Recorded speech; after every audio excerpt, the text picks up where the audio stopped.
I had no one that I felt like I could process my just kind of emotional and spiritual experience of that with, because I felt like I had to be the torchbearer for, oh, everything's fine and we're, this is all going great. When inside I was feeling like this thing is on the verge of falling apart and I can't admit it to anybody. Welcome to Jesus in the Upper Left, where we're talking about gospel multiplication in the Pacific Northwest. Here we are again with Jesus in the Upper Left, and my name is Tim Osborne. It's good to be with you again, and we're really excited about hosting another lead pastor and church planter in the Portland area here for just a great conversation about what God's done in and through him and his church in this corner of the world. Yeah. Hey, it's Oshawa Hawthorne from Brilliance Labs. Happy to be on with you guys as well. I wonder if we need to call this podcast Pastors with Beards. It's kind of a Portland thing. Cameron's just, if you're not watching the video, he's sporting the scruff, but not quite some scruff. The full Portland beard action. Got some room to grow, but yeah, it looks good. Yeah. Well, thank you. Yeah, Cameron, would you introduce yourself a little bit and maybe just share a little bit of your story and journey into church planning? Absolutely. I'll try to keep it brief. But I was born and raised actually in Northwest Arkansas, and I won't get into too much of it except to say I went to the University of Arkansas, highly involved in the church that I grew up in through college, and vocational ministry was not really on my radar at all, although I was serving in numerous ways at this church and loved it until I hit a crisis. I went to business school, had no idea what I was going to do.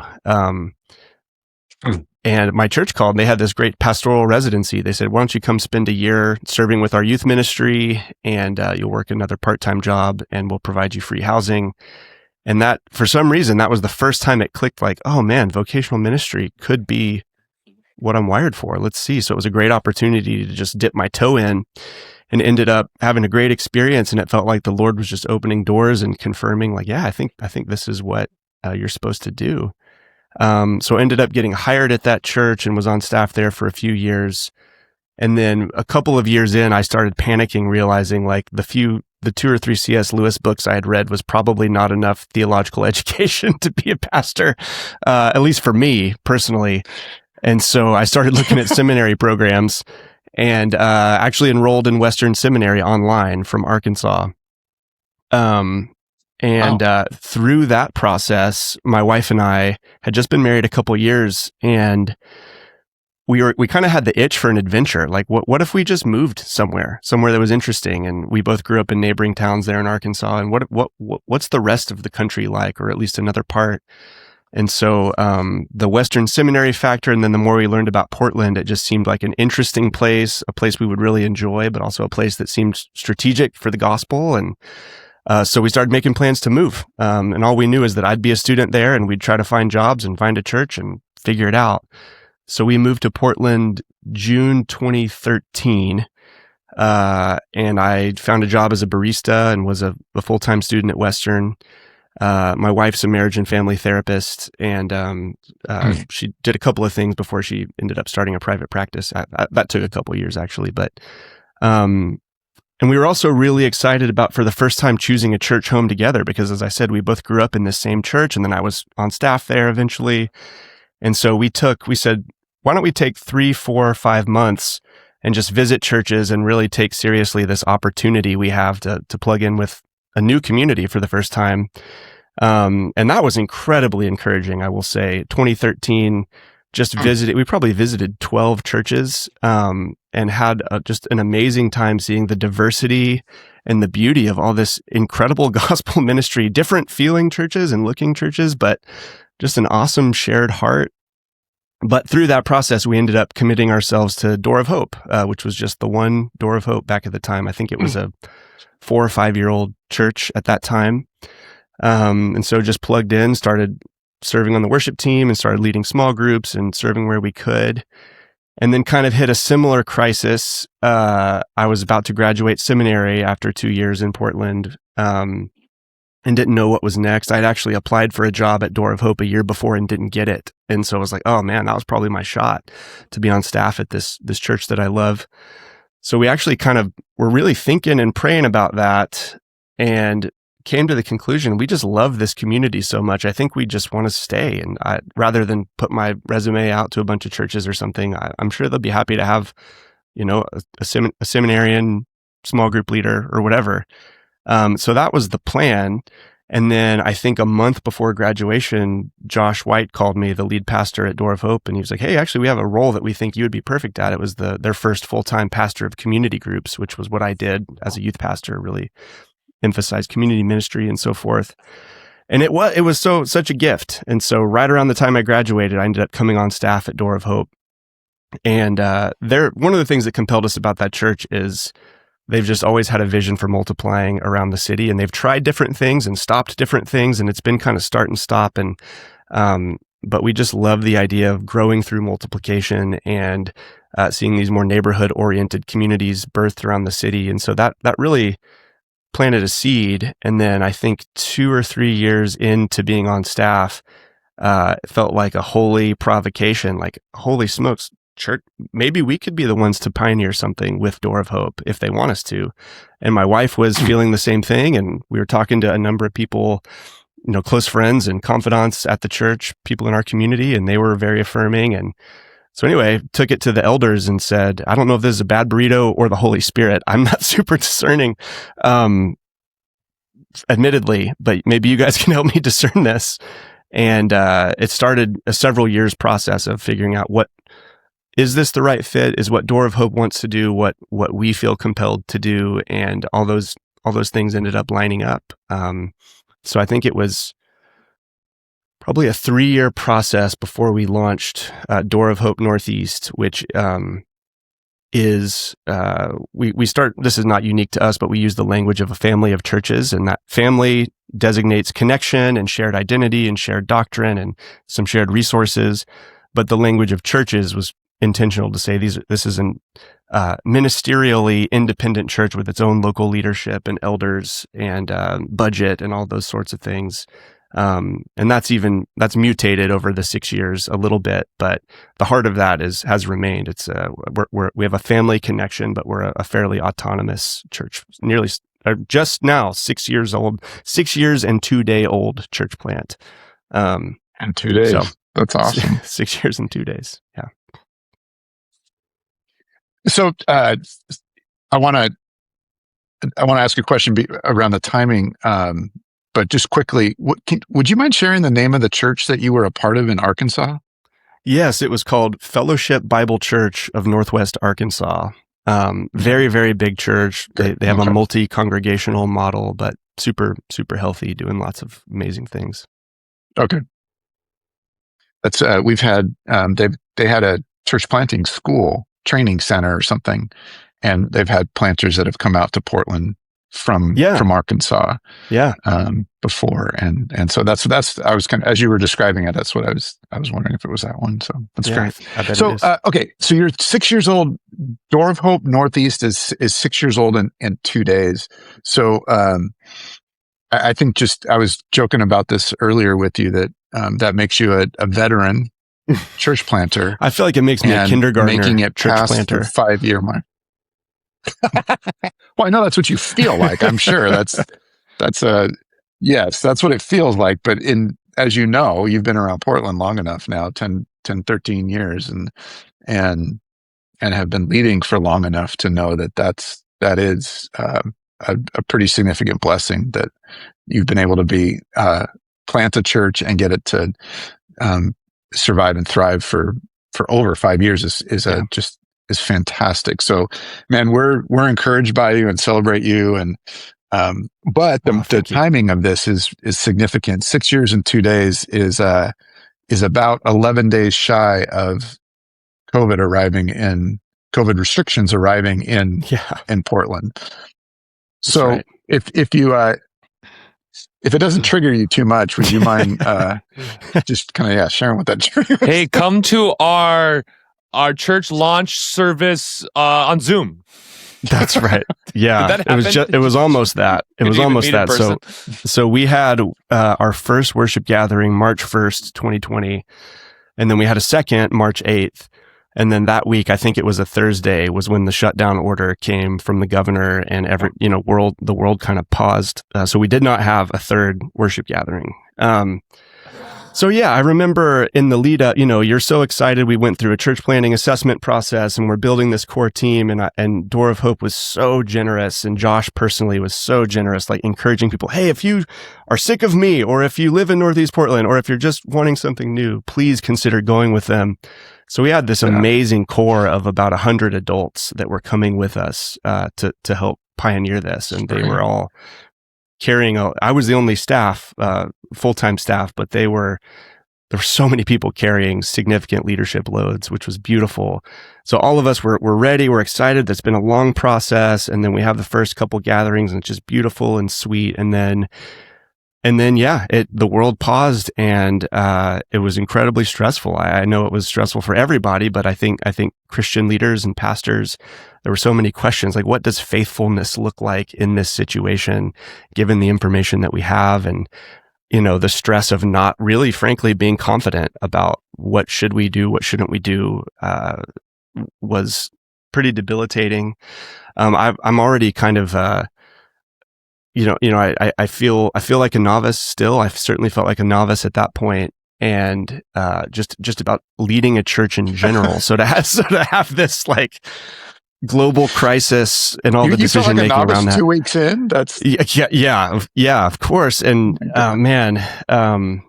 so I'll say this too. I'm sure there's a variety of opinions about this, and that's good. That's kingdom of God stuff. But I have a real aversion to like digital church and video stuff. And so at first we were like, okay, they said it's 2 weeks to slow the curve or whatever the language was. So we're not going to invest in a video rig and all this stuff. I'm going to check in with people by phone and email and pastor them that way. And then, 2 weeks passed, and it's like, well, probably next week, maybe we'll get back to normal or whatever. And then, at some point in that first month, it became clear, oh, I see. This is going to be a big, long, confusing thing. So we basically tried to emphasize homes as the locus of our church for that season. And so we kind of fired up what we called house churches, kind of got everyone who was willing to meet. We're meeting in backyards. And then in terms of content on Sunday mornings, and then in terms of content around that, I liked the idea of it being as communal feeling as possible. So we just had anyone who was willing to film themselves on their iPhone. So I would record a short sermon, trying to keep it short, into my phone. A worship leader would record a couple songs into their phone. A scripture reader would record into their phone, announcements into the phone, whatever we needed that week. And I would stitch that all together and then send it out via email. And the idea was like, watch as much of this as is helpful. Someone can probably read the scripture in person, so you can skip that part. If you have someone that plays guitar, do that live instead of, the pre-recorded thing. But however much of this is helpful, engage it together and then have some time to respond and discuss. And that was kind of the mode of our church, for nearly a year. Before we were back to regular weekly gatherings. And so, yeah, it was weird and hard. I don't know if in retrospect, there are certainly things I would have done differently, but there's a lot of it that still, I think, imparted a cool DNA into that early formative stage of the church. We were really fighting for community. And I think the Lord gave it to us, even though it was sort of weird and painful. And I think that's borne fruit over the years. Do you mind talking a little bit about the support model and kind of the mother-daughter church relationship? I know that's a lot of churches explore strategies around, hey, we're going to send people, or here's our funding model. Could you talk a little bit about, just for the church nerds out there, like, here's how the relationship works, here's what that family of churches looks like, how you got the funding and all that? Yeah, well, the funding, it's such a God provision story. We had talked loosely about what it would look like, and Door of Hope was essentially committed to bridging the gap between what our committed folks were going to give, and basically like the cost of our being in our building and my salary and benefits. They're like, we're going to make sure that from Southeast is going to close the gap there.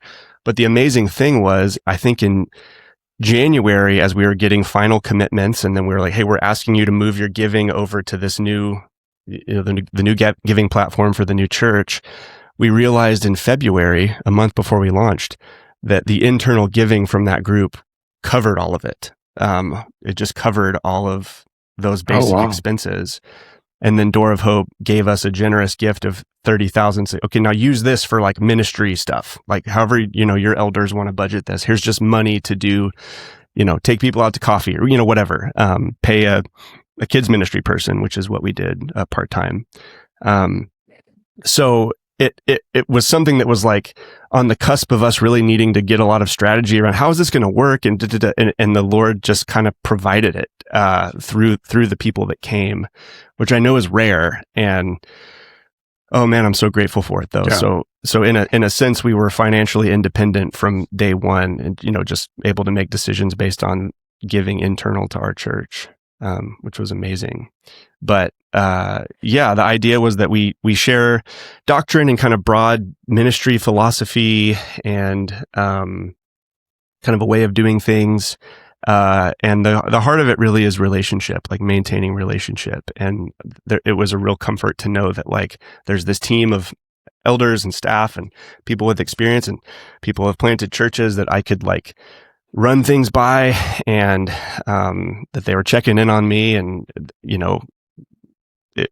I'd been working with them for 5 years, so there's just a very natural relationship, and that's probably the biggest blessing of all.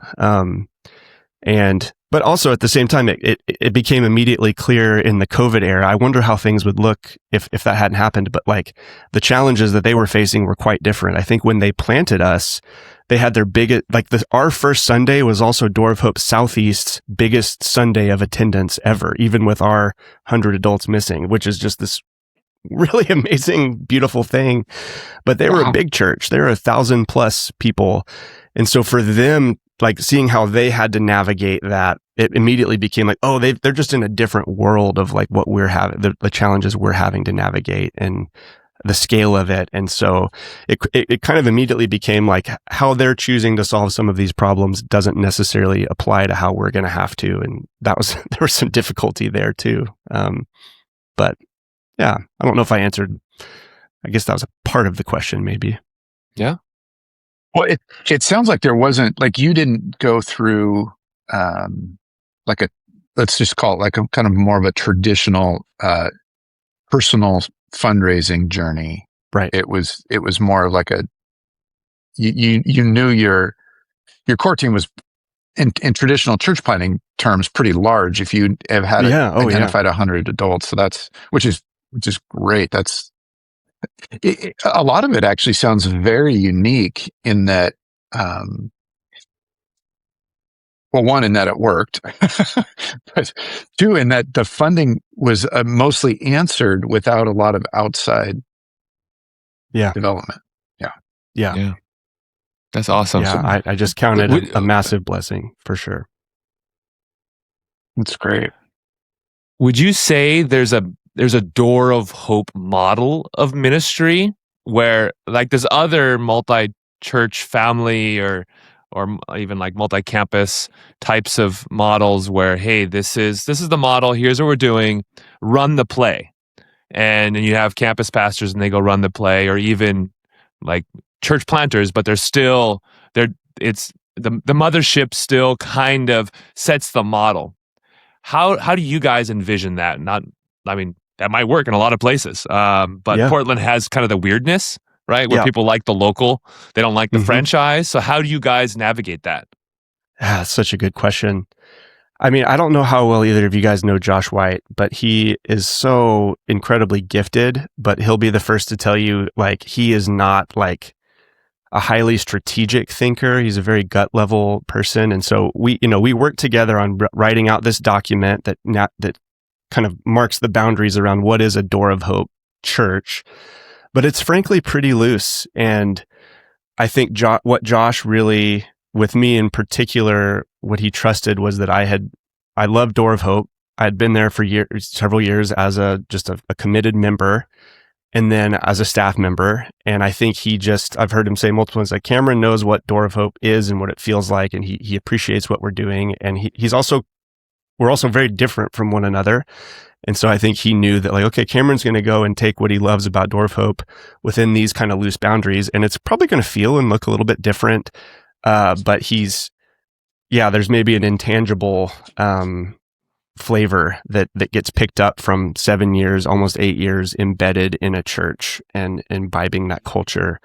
And so, it's kind of hard to say. But I think a lot of the folks that are at our church were people that had been there since year 1 or 2 at the original Door of Hope. Like, some of the people had helped plant the original Door of Hope. And so I hear comments from them, like, as we got going with Northeast, like, man, some of this feels like early Door of Hope.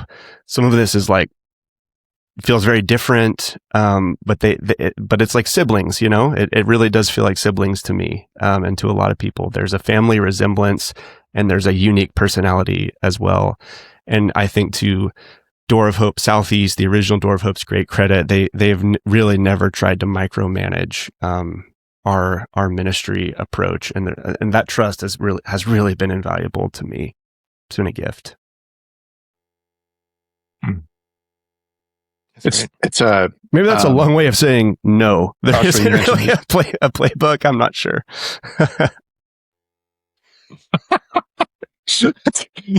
Well, that's a beautiful answer, though. I love how it happened relationally, and there's space for different giftings and wirings. And some personalities and leadership styles are reaching for a model or an outline of some sort. And it sounds like you guys just kind of you did that to a degree, but allowed a lot of creativity and flexibility, which is beautiful. And it kind of reflects the DNA of Portland. Like Ashwa mentioned, the weirdness, and just like, people are willing to try and experiment with different things. And totally. So I got kind of maybe a more personal question. If you can think a little bit, if you can separate this from COVID, because COVID is such a unique chapter, and I'm certain that it formed Door of Hope Northeast and you as a leader in your team. But beyond COVID, if you could think if you could reflect on what's been kind of the biggest, and on a personal level, not on a church level, for you personally as a lead planter, lead pastor, what's the most greatest challenge you've had as a leader in a church, and then maybe the thing that has brought you the most joy? So kind of two extremes, like what's been the most struggle and what's been the most joyful? Yeah. Great question. Greatest challenge. It'll sound like it's a ministry answer, but I think you'll see it's a deeply personal one, to the extent that they're so intertwined. For us, ministry wise, that first year of COVID was so stressful, trying to figure out like what we were doing and what we should be doing. But the most painful year yet, and I hope ever at the church, but who knows, was the second year. It was like 2021 when the final fallout kind of happened, because I think in the fog of COVID, there was this like, this is weird, but we're doing it and we're hanging together and we're figuring things out. But in 2021, there was just a number of people that left the church, and the people that you thought like, oh, they haven't been here, but because they've been concerned about, their grandma or whatever. Now I see they're not coming back. They've drifted off they've moved out of the city, or they are going to another church, which is totally fine, of course, or they're not believers anymore, which is heartbreaking. So there was like a fallout period in that second year that was really hard. And so where it shifts to the personal is I realized like I had no one that I felt like I could process my just kind of emotional and spiritual experience of that with, because I felt like I had to be the torchbearer for, everything's fine and we're, this is all going great. When inside I was feeling like this thing is on the verge of falling apart, and I can't admit it to anybody. And a couple experiences really stuck out to me. There was one Sunday when it was just a very, very slim Sunday after a season of slim Sundays. And, we all would say like, oh, Sunday attendance, not a big deal. That's not like the metric of faithfulness, but it's also discouraging. And this one of my friends walked into the church and he looked at me and goes, "Hey, Cam, how you doing?" And I said, "Oh, I'm doing good." And he just stared back at me and he chuckled. He just goes, "Okay." Like he was saying, like, Liar. "You're obviously not being honest, and that's all you want to tell me." Like, okay, that's the level you want to engage with on. That's fine. Right. And that like cut me because he saw right through me. And it wasn't long after that my wife and I had one of the biggest fights of our marriage, where she was using colorful language very strategically to say like, "You are not being honest with me.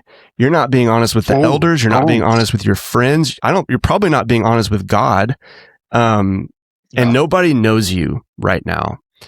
And I probably tried to fight with her for 5 minutes about that until I just crumbled and wept and was like, you're absolutely right. I've been hiding my experience, and it's not just a church thing. It's like I'm kind of a shell around my children and my spouse and my friends, and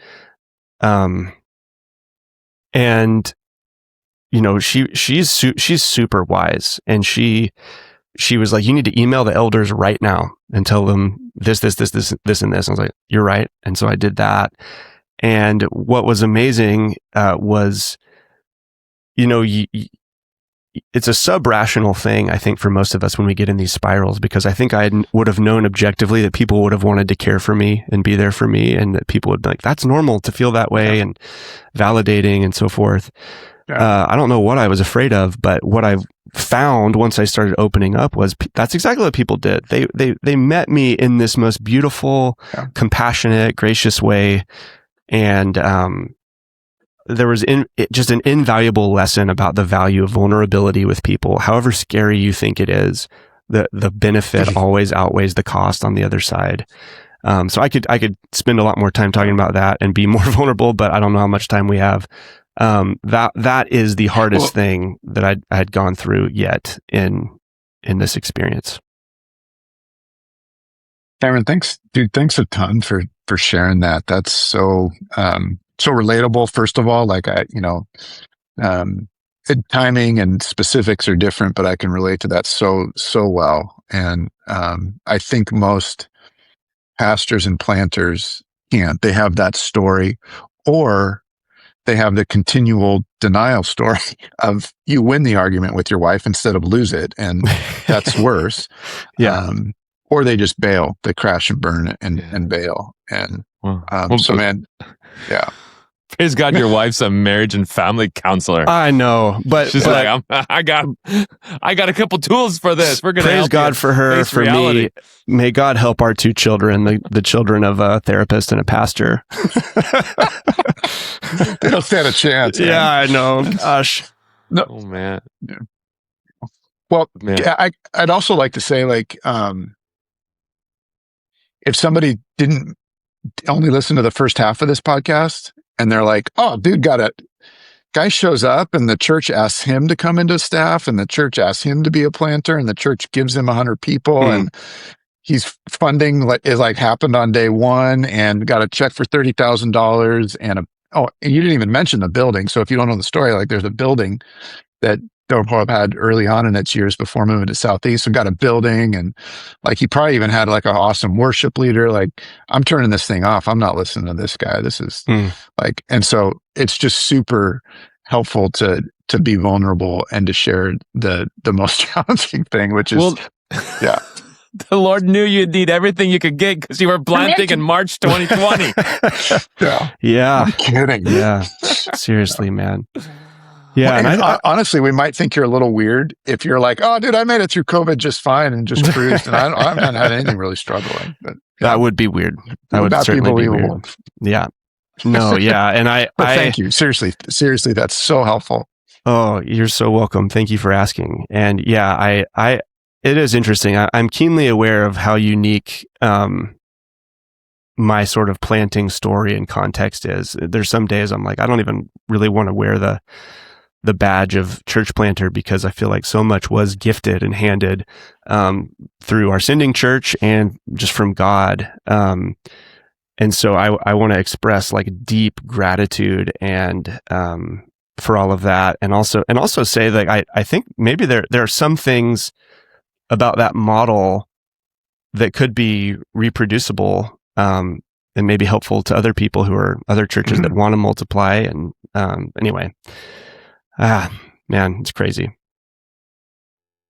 Yeah, it's good. Would you have a word of encouragement or challenge to the senior pastor of the middle-sized, kind of growing, thriving church that isn't sure, like, oh, we're not quite ready to plant, or it's going to cost us a lot, or like, what encouragement would you give to the established pastor considering doing something so radical, like let's give away 100 members that tithe generously? Yeah. Well, gosh, I don't know. I don't want to say that there's some sort of one-for-one relationship to giving away 100 people that always means like, oh, it's just going to go swimmingly and simply. I know that's certainly not the case, but it does seem to me that there's probably never an easy seeming time to send out missionally a large portion of your congregation. You might think like, well, if we can just get to 500 people, then it would be comfortable. If we can just get to 1,000 people, then it would be comfortable. If we could just get to 5,000 people, then it would be comfortable. There's probably never going to be that time. And so if your heart really is to see churches birthed and multiplied, it will always be costly, but that cost will always be worth it. And I think the reality was, and another thing I'm just so grateful for, a lot of those people that came with me were like kind of like real pioneer leader type spirits. They were like people that just their presence was really felt after it was gone at Southeast. And that's painful. And we talked about that and talked about the pain of that for them. And not to mention the pain for us of leaving beloved friends and church family relationships on our side. But yeah, I think I'm wrestling with this very thing because we're a relatively small church over here at Northeast, but we're growing, and I can already see like, oh man, there's going to be a time whenever like, I'm asked to do this same thing. And I'm trying to talk about it proactively with our congregation. Like, we plan to plant churches, and that will be painful, and it's going to be kind of scary, and it will mean the loss of at least a certain form of relationships that we have. But we really think that this model is effective, and is effective in Portland in particular. So we don't want anyone to be surprised when that day comes. But yeah, I'm wrestling through that same thing. And the second I actually start thinking about it practically, I like clam up and get scared. And I'm like, well, I don't want to send anybody out of here. But that's what was given to us. And that's what we have to give to the future churches that we, God willing, will be able to support sometime down the road. Yeah. That's great. Yeah. Amen. Yeah. Okay. So, what about joyful? What brought you the most joy in your leadership journey and experience so far? Couple of things come to mind. Seeing people get baptized as a result of immersion in our community, people come into faith is, that's an irreplaceable joy, almost unbeatable. Some of those individual stories of life change are just so exciting. I think having a church that like my close friends and family are like joyfully a part of and that me personally is joyfully a part of, like, I just enjoy our community and our congregation, and I'm so grateful to get to be just a part of it. And I also would say I've had, I remember, I was on staff at a big church back in Arkansas. healthy church, but big church. And I remember a bunch of us, like the young leaders in our early 20s, were reading like Eugene Peterson. And we were going like, oh man, like that's what it's all about. That's the kind of, we can't, a little bit of like critical, like we can't really do this stuff here. It's too big. And, I kind of realized in this COVID journey, I actually went back to all my Eugene Peterson books whenever things were like really stripped down. And I was like, what was that nugget that I read in Eugene that I found so inspiring? And I kind of got re-inspired again and realized like every church size dynamic has, pros and cons, strengths and weaknesses, things that are made easier, things are made more difficult. And I realized like the gift of the small church or smaller church is you have a real shot at living out the New Testament one another's and the family life where brother and sister is not an abstraction, but it feels like reality. And in a way that just, I think, maybe comes more naturally. And I think one of the big joys is realizing like, oh, we're doing that. We're feeling that. I feel like I look around the room and right now I can see like, if it's a new person's first time, I know exactly who it is. That's that person's first time. It is, yeah. And that means that everyone else is someone that I already know their name and their face and who their kids are. And more than that, like there's a non-trivial percentage of people in the room that I've been in small groups with that they've brought meals to me or our family's brought meals to them, or like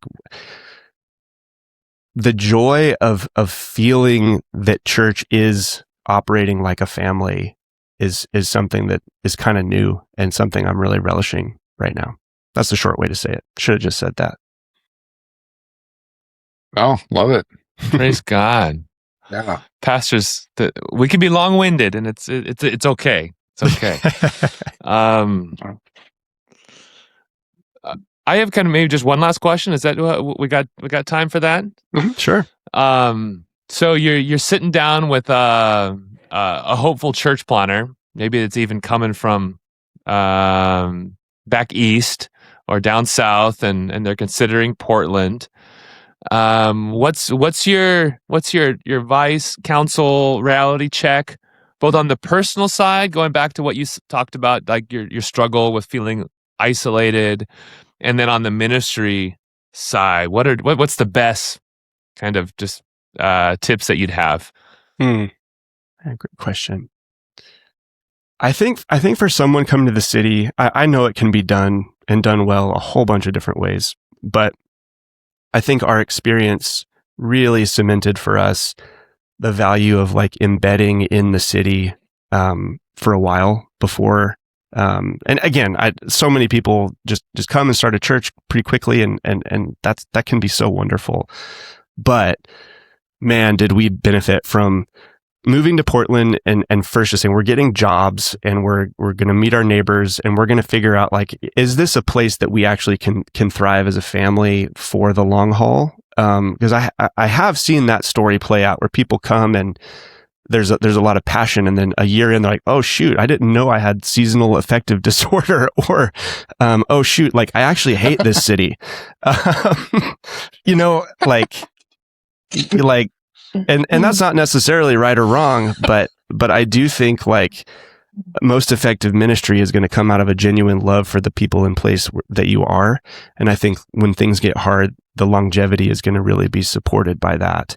And so I would say if you're interested in planning in Portland, come to Portland and embed in a good church and just get a job and learn the culture and see what you love about it and see how the gospel, can communicate uniquely powerfully in that culture. And really discern, like, is this somewhere you could really see yourself for 10, 20, 30 years? And if so, God knows the city needs more churches. I would never want to discourage anyone from wanting to do it. I would just want to make sure like, this is the place for you to plant. Yeah, that would probably that's probably the most significant lesson I feel like I've learned. And I've shared that with a number of people.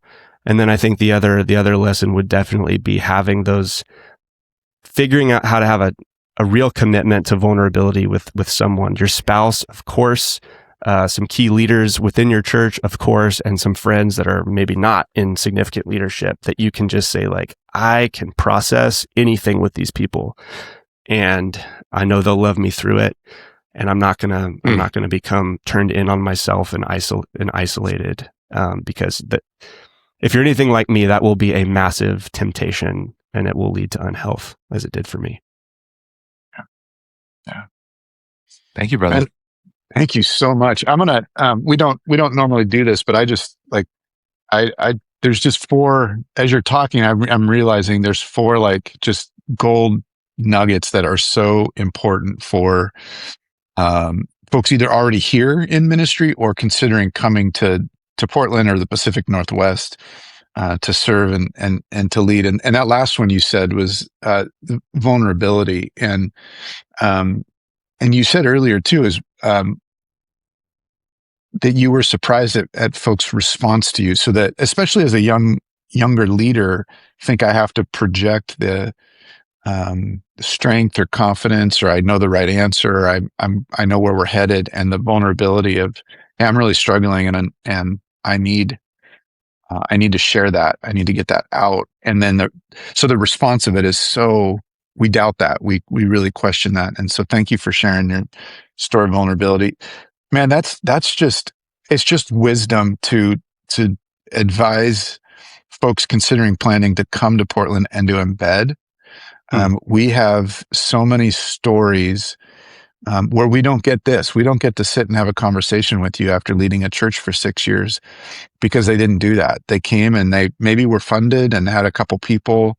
I can't tell you how many planters I've talked to that have said, "Oh, I've got a team of 18 or of 35," and then it turns out is like, well, actually, that's not true. They decided not to move, or they visited and couldn't afford a house, or they were here for summer and then they went home. And actually, I have a team of 4, and one of those I'm married to, and 3 of them are my kids, and that's my team. Like that, over and over and over that happens. So coming and embedding and learning. And not just learning. We like to say learning as if we can read a book or listen to a podcast to get the culture. Is you have to like embed in the culture. You have to feel it and walk around with it and taste it. And there's an embodied experience in learning. And the culture's different whether you're in Southeast or Northeast or West Side or East Side or North or So that embedding is the second thing I think is so important. Third thing is the idea of, or the casting the vision for experiencing church as a family, and not a project or a ministry alone, but a family is just, man, we want to hold that up and just say like, we want people far from Jesus, not first and foremost to come to know him, but to know his people and to actually experience that as a family and not as a dialed in worship service or whatever it might be, but just I think that's so important.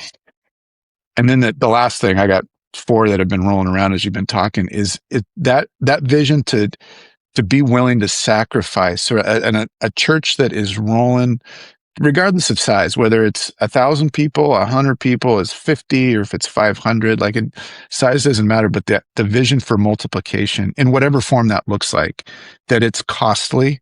And you said this is a quote. This is a Cameron quote. It's so worth it. So 6 years in, a church that has made it, and that it's going to be costly, and it's worth it. And you've already lived that on one side of it, and we hope and trust that you'll live it on the other side of it too. Just so good for folks to hear. So, yeah. Sorry, I usually don't attempt a human but AI summary. But that was awesome. The only thing that was missing was the alliteration. Yeah, should have been 4 Ds or something, but we can workshop that. I'm just going to say it. That's more Arkansas than Portland. So that's right. That's right. Arkansas. I had to drop all that. I learned on year 2 out here. It doesn't work. What about chiasms? Can we do chiasms? You can maybe do chiasms. I'll look that up. What is that? Yeah. Gosh. Haikus. That's okay. Now we're talking. No. Sorry. It's funny. It's good.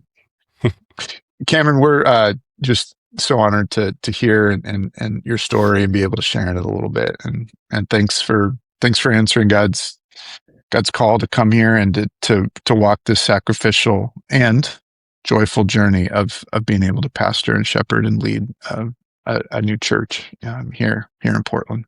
So we're blessed by you, man. Thank you so much. Thank you so much. And thank you guys for all that you do to train and equip pastors and resource churches and plants. it's truly an honor to be invited to chat with y'all, and thank you for the work that you do. It's super important. It's an honor to be in it with you, man. It's so good.